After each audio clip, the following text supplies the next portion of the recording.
Hello friends, welcome to my channel. আজকে আমি আপনাদের সামনে আনারসা তৈরি করে দেখাবো।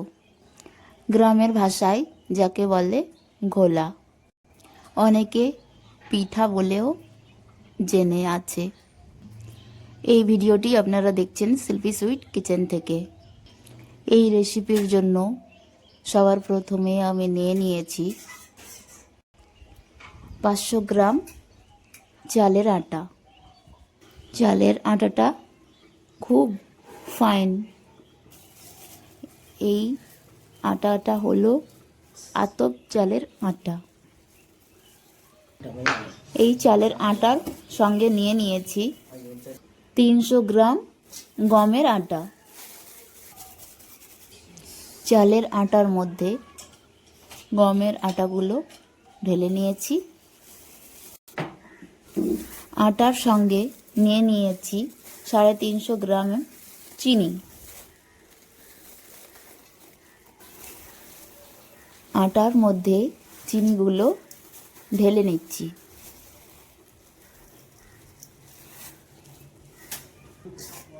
আটা এবং চিনিগুলো একসঙ্গে মিশিয়ে নিচ্ছি। আটা এবং চিনিগুলো মেশানো হয়ে গেছে। তার মধ্যে এখন দিয়ে দিচ্ছি জল। জল দিয়ে আটাগুলো একসঙ্গে মিশিয়ে নিয়ে ঘুলে নেব। কিন্তু একেবারেই বেশি জল দেওয়া চলবে না, তাই প্রথমত শুকনো আটার মধ্যে অল্প পরিমাণ জল দিয়ে আটাগুলো মিশিয়ে নিচ্ছি। আটাগুলো এখন আর পুরোপুরি শুকনো হয়ে নেই, অনেকটা ভেজা ভেজা হয়ে গেছে। প্রতিনিয়ত রুটি রান্না করার জন্য আমরা যেভাবে আটা মেখে থাকি সেইভাবেই আটাগুলো এখন কিছুটা সময় ধরে মেখে নিচ্ছি। যতটা বেশি সময় ধরে আটাটা মাখতে থাকবো, আটাগুলো ততটাই আস্তে আস্তে নরম হতে থাকবে এবং আটার মধ্যে মেশানো চিনির দানাগুলো আস্তে আস্তে গলতে আরম্ভ করবে। রুটি রান্না করার জন্য খুব অল্প সময়ের মধ্যেই আমরা আটা মেখে নিই, কিন্তু পিঠে তৈরি করার জন্য আটাগুলো অনেকটা সময় ধরে মেখে নিতে হচ্ছে। রুটি রান্না করার জন্য খুব অল্প সময়ের মধ্যেই আমরা আটা মেখে তৈরি করে নিই, কিন্তু আনারসা বা পিঠে তৈরি করার রেসিপিতে আটা এবং চিনিগুলো অনেকটা সময় ধরে মেখে নিতে হচ্ছে।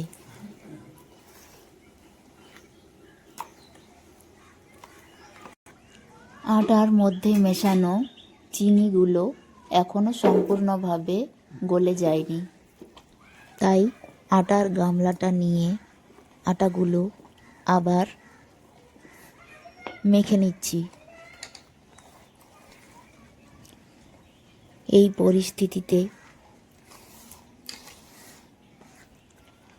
এই আটাগুলোর মধ্যে আবার অল্প জল দিয়ে ভালোভাবে তাই আরও একটু মিশিয়ে জল নিচ্ছি। দিয়ে আটাটা কিছু সময় ধরে গুলে নিতে হচ্ছে। আটাগুলোর মধ্যে জল দেওয়ার পর হাত দিয়ে খুব ভালোভাবে মিশিয়ে নিচ্ছি এবং দেখে নিচ্ছি যে চিনির দানাগুলো সম্পূর্ণভাবে গলেছে কি না।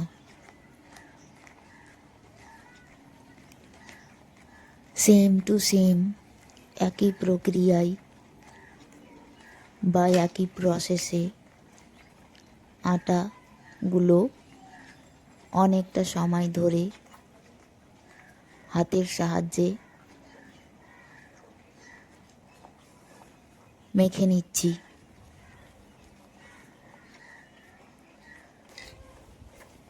যতটা বেশি সময় ধরে আটাটা মেখে নেব পরে করে ততটাই বেশি আনারসা বা পিঠেগুলো নরম ও তুলতুলে তৈরি হবে এবং পিঠেগুলো খেতেও অনেকটা সুস্বাদু হবে। অনেকটা সময় ধরে আটাগুলো মাখা হলো। এখন চিনিগুলো গলে গিয়েছে, আটার সঙ্গে পারফেক্টলি মিক্স হয়ে গেছে। আনারসা বা ঘোলা তৈরি করার আগে মিষ্টির পরিমাণটা ঠিক আছে কি না আপনারা চেখে দেখে নিতে পারেন। মিষ্টি কম হলেও খেতে ভালো লাগবে না এবং কটকটে মিষ্টি করলেও খেতে ভালো লাগে না। আপনারা যেই রকম মিষ্টির পরিমাণ খেতে পছন্দ করেন সেই হিসেবে চিনিটা ব্যবহার করবেন। কিছু সময় পর আবার আটাটা চামচের সাহায্যে গুলে নিচ্ছি।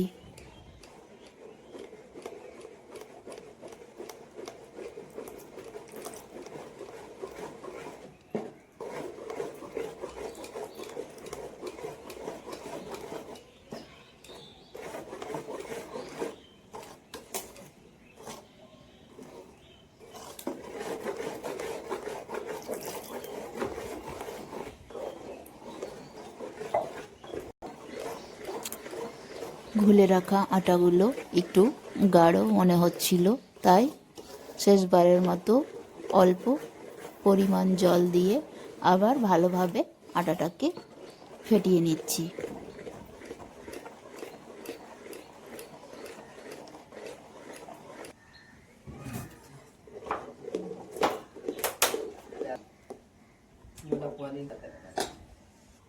এখন নিয়ে নিয়েছি একটা পরিষ্কার কড়াই।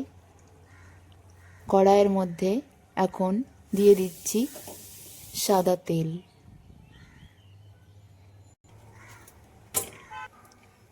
তেলের পরিমাণটা একটু বেশি করেই নিয়েছি।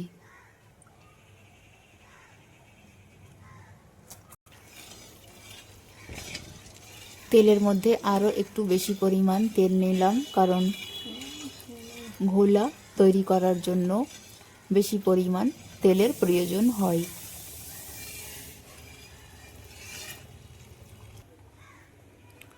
ঘোলা তৈরি করার জন্য আটাটা পারফেক্টলি ফেটিয়ে নেওয়া হয়েছে। গামলার মধ্যে ফেটিয়ে রাখা আটার মধ্যে একটা চায়ের কাপ ভর্তি আটা নিয়ে গরম তেলের মধ্যে দিয়ে দিচ্ছি। এই প্রথম 1 কাপ পরিমাণ ফেটিয়ে রাখা আটা তেলের মধ্যে দিয়ে পিঠেটা আপনাদের সামনে তৈরি করে দেখাচ্ছি। দেখুন বন্ধুরা, তেলে দেওয়ার সঙ্গে সঙ্গে পিঠেগুলো কেমন আস্তে আস্তে ফুলে উঠতে আরম্ভ করেছে। তাই পিঠেটা আমি এক পার সেঁকে নিয়ে অন্য পার্টটা উল্টে দিলাম। এখন উল্টো পাটটা আর একটু গরম তেলে দিয়ে ভেজে নিচ্ছি। পিঠে ভাজা হয়ে গেছে, তাই চামচের সাহায্যে পিঠেটা অন্য আর এক পাত্রে তুলে নিলাম। দ্বিতীয় পিঠে তৈরি করার জন্য আরও 1 কাপ পরিমাণ আটা তেলের মধ্যে দিয়ে দিলাম। গরম তেলের মধ্যে আটা দিতেই পিঠেটা অল্প অল্প ফুলে উঠেছে। তাই আমি কড়াইয়ের মধ্যে থাকা গরম তেলগুলো পিঠের ওপরে তুলে দিচ্ছি। এখন গরম তেল দিতেই পিঠেটা পুরোপুরিভাবে ফুলে উঠেছে, তাই আমি পিঠেটা উল্টে দিলাম। উল্টে দিয়ে এই পাঁচটাও আরও একটু ভেজে নিচ্ছি। পিঠেটা ভাজা ভাজা হয়ে এসেছে, তাই আমি পিঠেটা গরম তেলের মধ্যে থেকে তুলে নিচ্ছি এবং দ্বিতীয় নাম্বার পিঠে তৈরি করার জন্য আরও 1 কাপ আটা গরম তেলের মধ্যে দিয়ে দিলাম।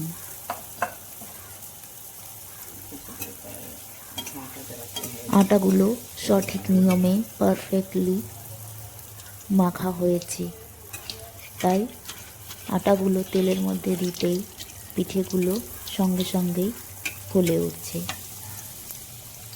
পিঠের এক পাশটা ভাজা ভাজা হয়ে এসেছে, তাই আমি পিঠের অপর পার্টটা উল্টে দিলাম। পিঠেটা তেলের মধ্যে থেকে তুলে নিচ্ছি এবং 1 কাপ পরিমাণ ফেটানো আটা আবার তেলের মধ্যে দিয়ে দিচ্ছি।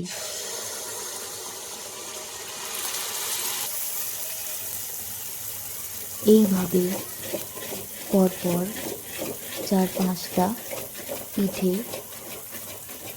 তৈরি করে নিয়েছি।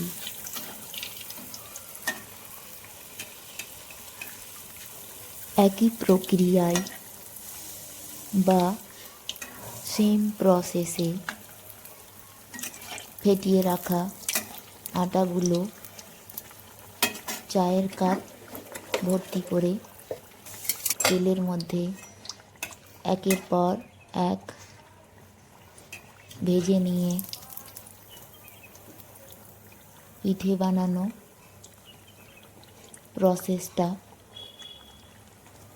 কমপ্লিট করে নিচ্ছি।